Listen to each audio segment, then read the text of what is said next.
இன்றைய நாளுக்கான சிந்தனை. இயேசு கற்றுக் கொடுத்த ஜெபம் அருமையான ஜெபம்.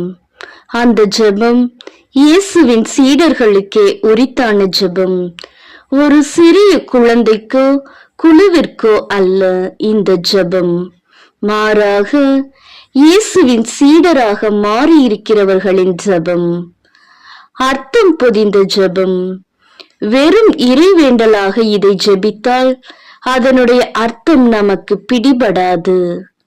சாதாரண ஜெபத்தை போலதான் நாமும் அதை ஜெபிப்போம். மாறாக இயேசுவின் சீடராக மாறி அதை ஜெபித்தால் அது நம் வாழ்வில் மிக பெரிய மாற்றத்தை ஏற்படுத்தும். இந்த ஜெபத்தை 2 முக்கிய பகுதிகளாக பிரிக்கலாம். முதல் பகுதி கடவுள் சார்ந்தது.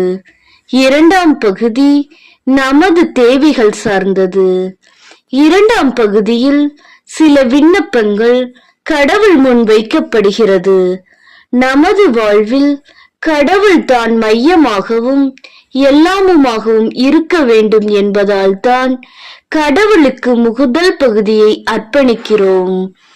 இந்த உலகம், இதில் இருக்கும் படைப்புகள், நமது வாழ்க்கை அனைத்தும் கடவுளுக்குரியதாக இருக்கிறது. கடவுளுக்குரிய இடத்தை கொடுத்துவிட்டுதான் நாம் நமது தேவைகள் பக்கம் திரும்புகிறோம். கடவுளுக்குரிய இடத்தை நாம் கொடுக்கும் போது மற்றவை நமக்கு இயல்பாகவே கிடைத்து விடுகிறது என்பதில் அர்த்தம்தான் இது. கடவுள் நமது வாழ்வில் இருக்கிற போது நமக்கு தேவையானது என்று ஒன்றும் இல்லை. நமது தேவைகள் அனைத்துமே நிறைவேற்றப்படுகிறது. கடவுளை நாடுகிற போது நமது வாழ்வு நிறைவு பெறுகிறது. நமது வாழ்வின் அர்த்தம் நமக்கு பிடிபடுகிறது. எனவே நமது வாழ்வில் கடவுளை புகழ்ந்து பாடுவோம், போற்றுவோம். ஆண்டவராகிய இயேசுவே, உம்மை போற்றுகிறோம்.